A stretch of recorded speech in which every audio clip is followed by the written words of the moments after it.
So your project that you're going to be starting, Dream and Memory, is going to be shot with the Holga camera, and I did add in this slideshow that it can be completed with some sort of toy or vintage camera.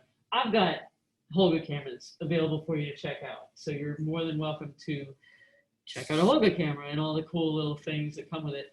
The advantage of the Holga cameras that we have is that we also have cable release adapters for them, so that you can set them to bulb and shoot long exposures indoors and in dark situations. And not all toy cameras offer that possibility. So that might be a reason. The other thing that's really cool about it is that these are two Holga pictures. Of course, it's on that 120 film that you'll be shooting more with. So I think probably you want to definitely check one out. And so I guess the allure of toy cameras is that they kind of have a personality to them. A lot of people who work with toy cameras as their artwork tend to have more than one, like lots of them, because they know what weird characteristic each one brings to it. Or maybe they alter them deliberately. They scratch kind of around the very edges of the plastic on one of them to make it be ultra soft on the edges. And I talked to someone who actually made her own lenses and everything for her toy cameras, like made them out of melted plastic and ground them down herself and polished them. And she named all of her cameras. I can't remember whether they were named after classical poets or just what, but it was pretty funny. It was pretty cool. So lens flare, meaning glare coming in because it's a cheap lens. We refer to the lens type on these cameras as single element. And so, you know, think about single element being like your magnifying glass. There's, in a real camera lens,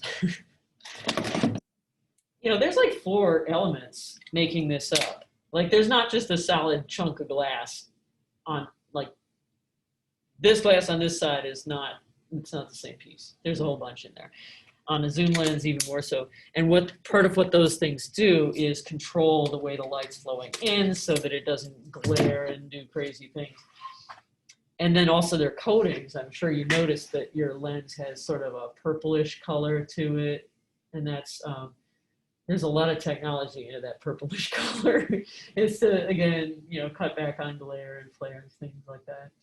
So the beauty of the toy camera is the single, you know, very straightforward magnifying glass type lens. Oh, look, this is a double element thing, but yeah. So, and then the lack of coatings as well. What's neat is that the Holga, it's paired with big negatives. So you lose some sharpness from that plastic lens, but then you kind of make up for it because you got this big negative that's actually giving you a lot of detail. And so it's a nice pairing. Sometimes cheap plastic lens plus 35mm format, and it's like, it's just mush, you know, there's not too much you can do with it. So I think that's why they're so beloved by, by photographers. Your first roll, especially if you haven't shot with a Holga before, just shoot it outdoors on a sunny day and explore. That's why I got that roll, so that for you guys, so that you don't have to sort of stress out about making it real arty and going to weird places and all this. So really getting to know your equipment first. These, of course, these links are available to you to, sadly, I think copy and paste at this point. It's not giving me too much of a hot link reaction. But there's all sorts of stuff devoted to Holga. These were sites, this humongous list actually was just scratching the surface of what I thought was really useful stuff. And there's a lot more that maybe isn't all that useful out there, but there's a ton. And especially the introduction is nice. What this is this is just copied out of the manual, honestly. This is like a photo of the manual. So you'll have this with your camera, but it shows how to load it. And there's a mask on the back, or in the camera. You can kind of see it here that it's sort of rectangular, right? It's not a totally square shape. It's like a tall rectangle. That allows you to take 16 pictures on the roll instead of 12, but they're smaller pictures. The downside to that is that also in the viewfinder, it's a little harder because the viewfinder is made square. So what you're perceiving as you're looking through the viewfinder is a square scene. And I guess you could kind of mask off the sides of it if you really wanted to shoot the 16 shots per roll. But I'm honestly not as big a fan of the 16 shot mask because you're not getting as much of a vignette either. Anytime you're shooting with any camera, you know, the lens is round and it's projecting a round image, and your camera is simply cropping a rectangle out of that round projection. So the Holga, one of the beauties of the Holga is that it's got a really big square opening and a lens that doesn't quite cover that whole opening, and that's why we get the vignetting. It sort of falls off in the corners a tiny bit because the lens is like really not totally up to the challenge. So if you crop more of it out using the 16 frames per roll setting, you lose some of that beautiful vignette. I mean, maybe you don't want the vignette, then shoot 16, but it's just something to sort of think about. If you do, though, whatever mask you have in there, it is really important to slide this little switch on the back of the camera to the correct position that corresponds to it. And it is not super intuitive to me anyway. There's an arrow on the black sliding piece. And that arrow is pointing to whatever number of frames you should have it set for. To me, what's not intuitive is like, meanwhile, the other number is down here, and that is lined up with the hole with the number of the film showing. So to me, I am constantly thinking like, well, the number of the film is next to this, so that means I'm set for 12, right? No, the arrow is pointing to 16, so you're set for 12, or for 16, rather. And it's cool the way it works with these older cameras. The printing on the back paper is printed to correspond with numbers of frames. So you are very literally just turning it until you see the correct number in the window and then stopping and taking your picture. And then if you want a double exposure, click it again. It is not going to stop you.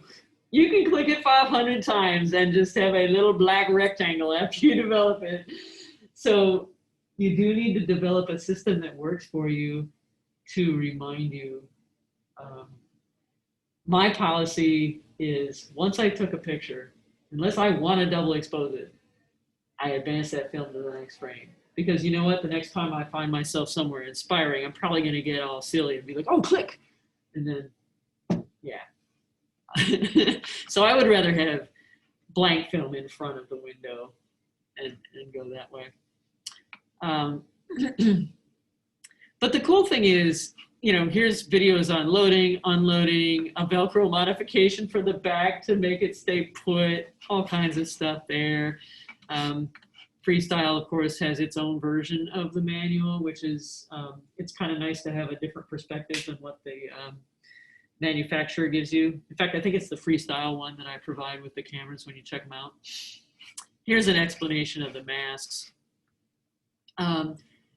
If you really want a lot of vignetting, you can take the mask all the way out and it'll give you the biggest possible negative too.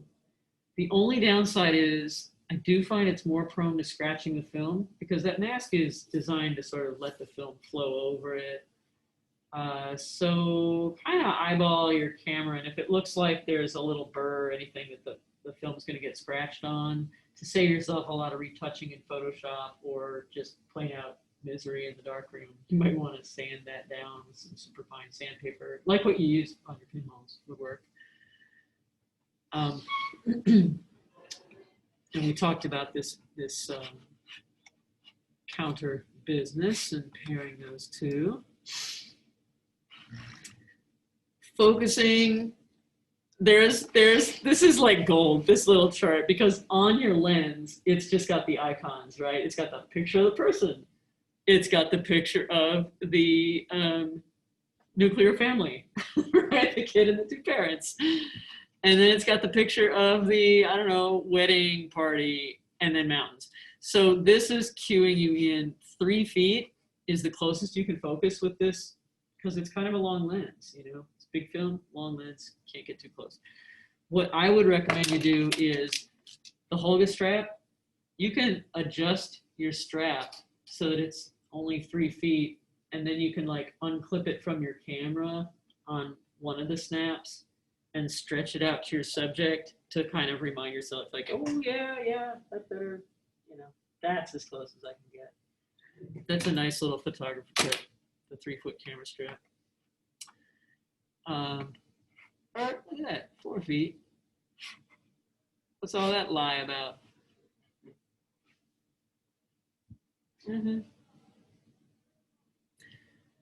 Oh no, that's your camera may have a fixed focus or focus free lens in that case. Never mind, that's right. This is referring to not the Holga, this second paragraph. See what happens when I scan after a long time. But that is, focusing is a big deal. It's weird because we got a plastic lens, right? And so you're thinking like, who cares? But it really does not look as good when it's out of focus. There's a difference between plastic lens in focus and plastic lens just out of focus. And it's like anything. If you do it a lot, maybe you can make it work very effectively. But if it's just sort of out of focus and it doesn't really look like that was intentional, then it just looks like a missed focus shot, even though the soft focus of the softness of the lens is going to play a factor. So that's a pretty cool little chart. You could write that on a piece of tape and stick it on the back of your Holga for all I care, you know, so you kind of remember what those icons mean. You've got 2 choices for apertures on your Holga, and most of the time, depending on the factory event that took place when it was made, most of the time they're the same aperture. So, you know, assume that it's sort of somewhere around f8, f11, something like that. Don't get real wedded to the aperture thing. What it is there's on the lens, there's a picture of sun, and there's a picture of like sun and clouds. So sun and clouds is the wider of the 2 apertures, and sun is the narrower. Visually, they're not going to make a whole lot of difference to your pictures, and I don't know, it can't hurt to put it on the sun and clouds if you're in a dimmer situation, but like I said, but that is helpful to know when it comes to metering, because what I love about our phones is that app. You can use a light meter app, and like in here, if I've got 400 film in my Holga camera, I know that my biggest aperture, air quotes, biggest aperture is f8. And so right now I'm metering kind of over there, and it's giving me a 30th of a second. Your shutter speed on the Holga is 100th of a second. That's just controlled by a spring. It is what it is. But it also goes to bulb. So it may be useful for shutter speeds like that in particular to sort of, okay, that's a 30th. To try to mimic that with your Holga set to bulb, needless to say, it would need to be on a tripod. What I prefer to do is avoid like the plague those shutter speeds that are sort of fast but not fast enough to be 100th, and instead I will select my film so that they're really slow. Like I love shooting 50 ISO film in a Holga because everything's slow, and so I can go indoors and my shutter speed will probably be, you know, with 50 ISO, what I said it was say I have 50 ISO, now it's 1/4 of a second. And that is a much more manageable clump. At least I could kind of hear that, right? So I think I could probably mock that with a shutter release reasonably well. A third technique you can do, you can hold a filter over the lens just to knock back the amount of light. If you put on a polarizing filter, it doesn't have to screw on. You can just it just has to cover the end of the lens. And that knocks back 2 f-stops. So in this example, now we would be down to 1 second. And that's really easy to do. You're like 1/1000, click. And remember, because we are talking with f-stops, that it's all, you just have to be pretty close with film. You don't have to be spot on. You just have to be sort of in that zone. You want to be close, but and that's why I think for starters, start with the 400 film and go shoot outdoors and get a feel for how it works. But maybe take a few shots indoors toward the end or something, so you can experiment with the bulb setting and long exposures. Set up sort of a really dim still life or something like that. Set it on a tripod. It's got a screw mount. And try sort of a longer exposure. Sort of test your long exposure chops. Another thing you can do is in this one, say you're shooting and it's kind of dark, but not dark enough to be really slow and go to bulb. As long as you don't mind shooting the whole roll that way, we can do what's called push processing the film. And what that means is basically, when it comes to your app, just telling your app that you don't have 400 speed film in there, you have 800 film in there. Meter it, shoot the whole roll like it was 800. When you're done, if you think you're even slightly likely to forget that, write it on a piece of tape and wrap it around there that says EI, exposure index 800. And that'll remind you like, hey, come processing time, I need to do something different. And the general rule of thumb, if you can't get data from the manufacturer, is 20% more time in the developer, the first chemical, per f-stop that you pushed it. So 800, from 400 to 800, that's just 1 stop. So if my development time for my film was normally 9 minutes, I would just develop it for 11 minutes. And most of them you can find it. This may demystify some film boxes if you've looked at them and wondered. You're like, wait a minute. The label on this box says it's 400, so why are there like all these different development times? Like if it's 400 film, why are they telling me the development time for if I shot it at 200 or 400 or 800? What the hell? And that's why. It's because photographers are constantly pushing or pulling film. Pulling means you overexposed and underdeveloped. Pushing means you underexposed and you overdeveloped. So it's a nice way of making that film kind of work a little more for you.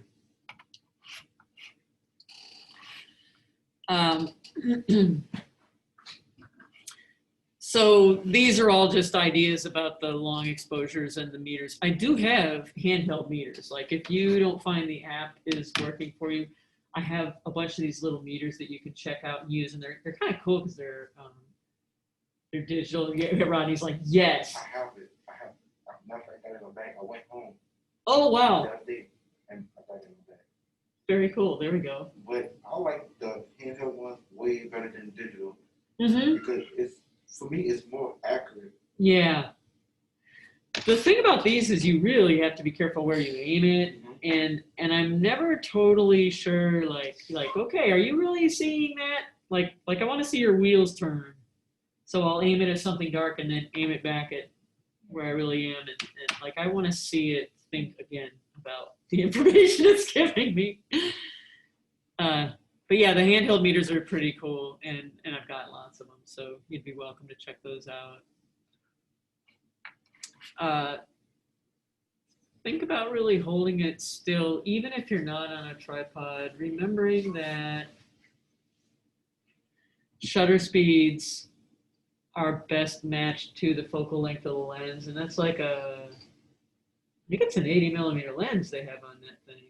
Because of the ratio to the film, it has to be a little longer to give you a normal angle of view. So that's why it's 100th of a second. 100th of a second is like the slowest handheld shutter speed they could give you with that camera. It's relatively speaking not as fast as 100th of a second with a DSLR that's a crop sensor anyway and has a 50mm lens on it. You know, it's like a lower focal length to begin with. Plus, it's a maybe got auto anti-blur. Can't think of the word right now. Oh, this is old. Look at that. This is from the bad old days. For really long exposures, you may wish to cover the lens, then use a rubber band to hold open the shutter. This is from before Holga made those lovely little brackets to take a cable release. So it is a way to kind of rig it up to work.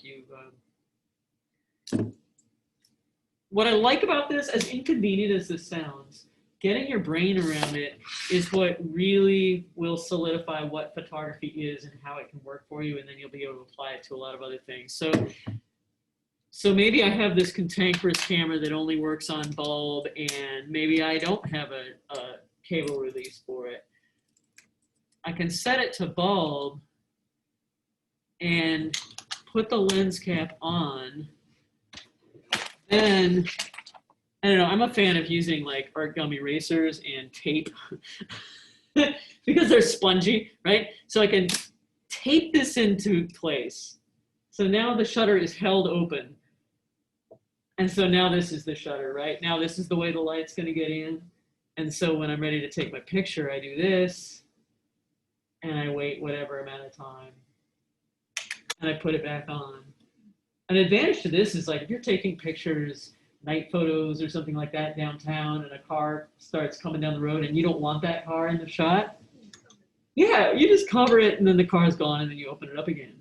Because after all, the camera's not going to insist on you winding it because now we just overrode the shutter. So that might be a handy little principle to sort of keep in the back of your mental toolkit of ways of maybe achieving something when you didn't think that was something you could do. I mean, that even would apply to a digital camera, after all, any camera with bulb or time. I am going to try to get Jeremy to 3D print us more of the little plastic brackets that adapt to the cable release, though, because the Holga store, the Holga factory closed and they didn't make them anymore. And we have a really limited number. I feel like someone on eBay could sell those for a whole lot of money. At least they could sell them to me. So I invite y'all to explore using Photoshop to manipulate these if you want. I mean, if you want to work in the darkroom to print them, that's fine too, absolutely. Then obviously you want the content of your images to be achieved in camera. But you're also more than welcome to take multiple images with the idea of then recombining them in Photoshop. There's a beautiful photo that Savannah Soley made of her daughter that's out in the hall. It's one of the ones we have on display. And she took a picture of her daughter just sitting against kind of a neutral backdrop. But then later on the roll, she used the copy stand over there. She mounted her camera looking straight down and arranged all these pieces of twine, like sort of ropey jute twine maybe, to sort of simulate snakes, like dream snakes, bad dream snakes. And then she made multiple layers in Photoshop with levels of opacity varying a little bit, and just so it carries across as not a heavily Photoshopped, like I put the parrot on the policeman's head kind of trickiness, but it reads as really authentic to me. Like I almost would think that was just a double exposure in camera because it's very sort of honest and raw feeling. It's a beautiful photograph. Here she took a picture of aluminum foil in the background and then put the two figures in front of it just to create sort of an otherworldly space idea. It's kind of really roughly handled. These are from a long time ago, so it's like Photoshop 2.0. I mean, it is old. that was a woman. Yeah, it looked like both of them. Yeah, doesn't it? Looks like I thought they were in the woods or something. Yeah, it's really pretty cool. I would sort of like, anyone want to guess where that was shot? So beware of the institutional backdrop appearance. I've had people shoot really well in here, bringing in stuff to sort of camouflage the fact that it's the studio and make shots that look like interior room interiors and stuff. That's totally possible. You just have to sort of keep that in your head. That stool is really an unfortunate presence in this photo. I commented about this the other day. Anything you aim it at is gonna look dreamy. I mean, they're nice photographs, but I would like to see you really kind of push yourself as far as the, what you take the pictures of and what that means. We talked a little bit about this one the other day, the idea that she had kind of staged things fairly heavily in the image on the right. The top one was an in-camera double exposure, if I remember correctly. And you can see like there's a little bit of a Monopoly game board, some sort of little picture, maybe a picture in a frame on a mantelpiece or something, and then these kind of viney, thorny looking branches coming in. So I think that's a really compelling image to me. There's not so much of this Monopoly game that I think about Hasbro or brand names or anything.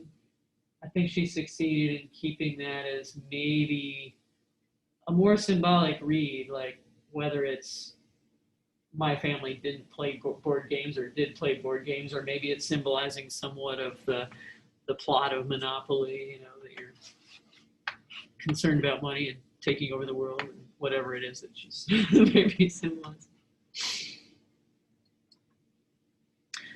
This was kind of bold too, because she set up in a shopping mall to take these. I mean, she really did go to the mall to take these with her holding camera to talk about kind of a literal nightmare about being followed, and she sort of just decided that malls had enough sort of weird vacant spaces like that would be a good generic place that wasn't Talbot Hall that would work for shooting. Here's some more rudimentary early Photoshop. I wish I had dates for these things. Long time ago is when this was made. And now, this guy will give you the nightmares, I swear. He's an interesting guy, though. So he kind of interacts with these scenes a little bit, but I mean, this boarding house series is taken at this sort of boarding house for homeless people, and it's outside of Johannesburg, I think the biggest city in South Africa, certainly the capital. And what, 86 to 94, those are sort of awkward times for Johannesburg and apartheid. But I mean, I sort of wish they were more otherworldly in truth than they are, because it's like, it's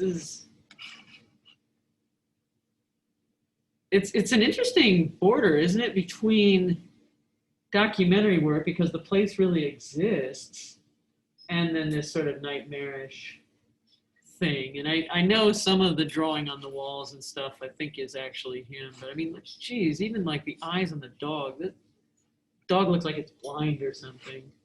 And the kid lying down here, chicken standing sort of in between the 2 feet. Like, this is obviously posed, but it still manages to be really unsettling.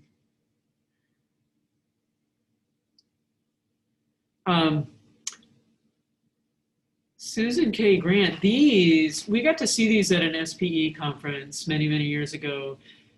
So when you walked in amongst those panels, they moved a little bit because they're just hanging kind of like these.